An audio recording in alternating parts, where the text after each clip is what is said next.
आज मैं इस वीडियो में आप लोगों को बताने वाली हूँ हम घर को ऑर्गेनाइज और क्लीन कैसे रख सकते हैं। तो इसके लिए आप लोगों को वीडियो को लास्ट तक जरूर देख रहे होगा। तो अस्सलाम वालेकुम एवरीवन। इधर मैं ब्लॉग का गाइड कर रही थी, इधर मैं बना रही थी पोटैटो और नगेट्स। तो मैंने सोचा आप लोगों के साथ भी ये रेसिपी शेयर कर देती हूँ। तो एक बहुत बड़ी मिस्टेक हुई थी, वो मैं आप लोगों को आगे चल के बताने वाली हूँ। मैंने आलू को इस तरह से कर लिया था और उसके अंदर मैंने ब्रेड ही मिला लिए थे और उसके बाद नमक भी जो भी स्पाइसेस होते वो ऐड कर लिए थे और मैंने इनके नगेट्स की शेप में इनको बना लिया था। हुआ मेरे साथ ये था कि मेरे दिमाग में नहीं आया, मैंने इनको ना इस तरह से करके फ़ौरन से घी में डाल दिया था और मैं वेट करी थी कब बने और कब मैं इनको निकालूँ और कब मैं मतलब खाऊँ। लंच का टाइम था। अच्छा, मेरे हस्बैंड कह रही थी मैं न्यू डिश ट्राई करने लगी और मेरे दिमाग में बिल्कुल भी ये नहीं आया कि इसके ऊपर कोटिंग कर लूँ किसी चीज़ की, मैदे की, अंडे की, किसी भी चीज़ की। मैंने ऐसे ही डाल दिए और मैं वेट करती रही और जब थोड़ी देर बाद देखा तो ये सारे बिखर चुके थे, उसमें टूट चुके थे बिल्कुल ही। देखो ये इस तरह से हो गए थे और मैं तो इतनी अपसेट हुई थी।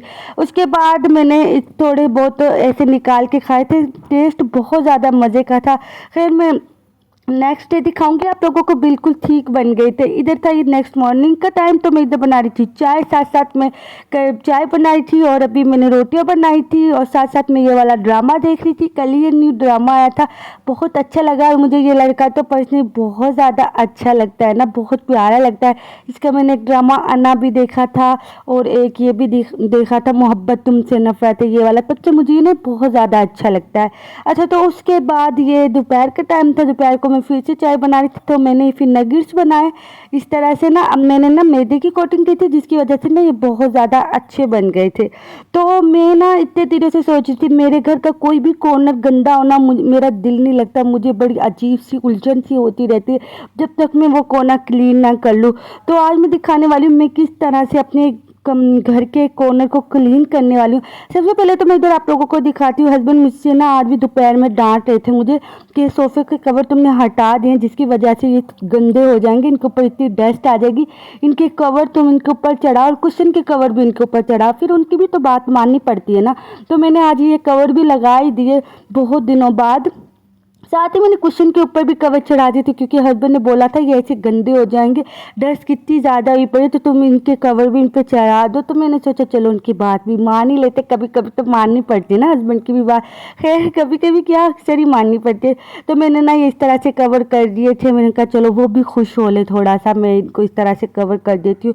उसके बाद मैंने आप लोगों को दिखाया था कि मेरे घर का ये वाला जो कॉर्नर है ना इतना मैसी हुआ पड़ा था, जो गंदम के तोड़े पड़े हुए थे और आज फाइनली वो ले गए। इतने दिनों से मैं अपने हस्बैंड के पीछे पड़ी हुई थी कि उनको कोई ये ले जाएं और मैं ना ये क्लीन कर लूँ। मुझे ना अजीब सी उलझन रहती थी कि मेरे घर का ये वाला कोना इतना मैसी हुआ पड़ा था, ऐसे ही सारे तोड़े पड़े हुए थे। तो आज मैंने फाइनली इसको सारा क्लीन किया। डाइनिंग टेबल को भी सेटिंग मैंने चेंज की क्योंकि सेटिंग चेंज करने से ना बहुत ज़्यादा सुकून मिलता है। हम होम मेकर सारा दिन घर ही रहती हैं और हमें बाहर निकलने का भी टाइम नहीं मिलता, अगर टाइम मिले भी तो हम जाते भी नहीं हैं। खैर मेरी तो ऐसी लाइफ है। तो ना मैं इस तरह से घर में चेंजिंग करती रहती हूँ, ऑर्गेनाइज चीज़ों को करती रहती हूँ जिसकी वजह से ना मुझे बहुत ज़्यादा अच्छा लगता है।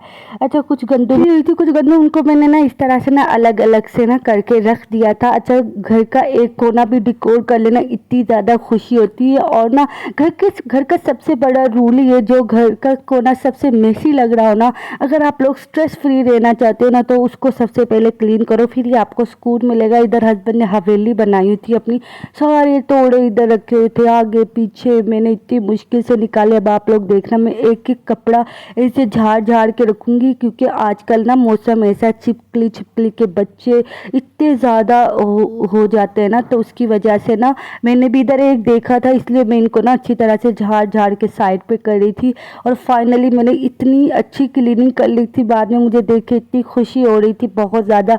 आज मैंने थोड़ी सी सेटिंग चेंज की थी क्योंकि सेटिंग करने से ना दिमाग पर बहुत अच्छा असर पड़ता है। अगर एक ही चीज़ हम बार बार करते रहे ना तो देख के ना बोर हो जाते हैं।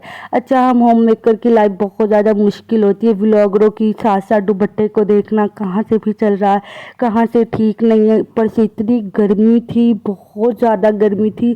तो मैंने बड़ी मुश्किल से ना फिर मैंने ना दरमियान में वीडियो रिकॉर्ड ही नहीं की, मैंने दुपट्टा रखा साइड पे, पंखा किया फुल और मैंने फिर अच्छी तरह से क्लीनिंग की और इधर आके मैंने फाइनली कैमरा ऑन कर लिया था। मैंने कहा चलो साथ साथ आप लोगों को दिखा दूँ, क्योंकि इतनी गर्मी थी और हिजाब तो गर्मी से बनाया ही नहीं जा रहा था जितनी गर्मी थी।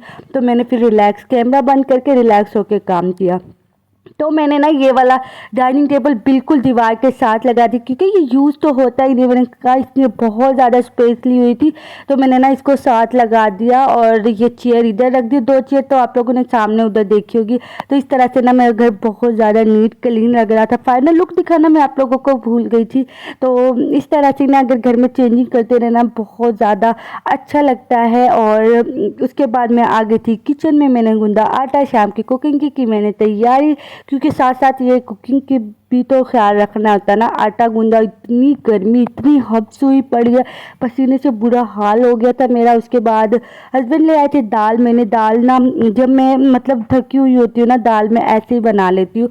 मैं पानी में बॉयल कर लेती हूँ, उसको सारे स्पाइसेस डाल लेती हूँ और फिर बाद में तड़का तैयार करके ना उसको तड़का लगा लेती हूँ। तो इधर भी मैं ऐसे ही कर रही थी, तड़का तैयार कर रही थी। तो और बाद में बस उसके बाद हमारे घर आ गई थी अल्लाह की रहमत, मतलब मेहमान तो अल्लाह की रहमत होते हैं ना। तो वो आ गए थे, मेरे चच्चू आ गए थे, मेरी कज़न आ गई थी, उनके लिए की कुकिंग। बस यही तक था आज का व्लॉग। मैं कुछ ज़्यादा ख़ास रिकॉर्ड नहीं कर सकी। उसके बाद मुझे इतना हेडेक स्टार्ट हो गया था बहुत ज़्यादा, क्योंकि मुसलसल गर्मी में चूल्हे के आगे खड़ी रही ना, उसकी वजह से ना मुझे ऐसा हो जाता है। मुझे बहुत ज़्यादा गर्मी में ना, गर्मी हो ना तो हेडेक बहुत ज़्यादा स्टार्ट हो जाता है। उनके लिए बनाई चाय, वो लेके आई थी मिठाई। चाय बनाने के बाद फिर मैंने सालन तैयार किया। हम मिलेंगे नेक्स्ट व्लॉग में, तब तक के लिए अल्लाह हाफिज़, अपना ख्याल रखना।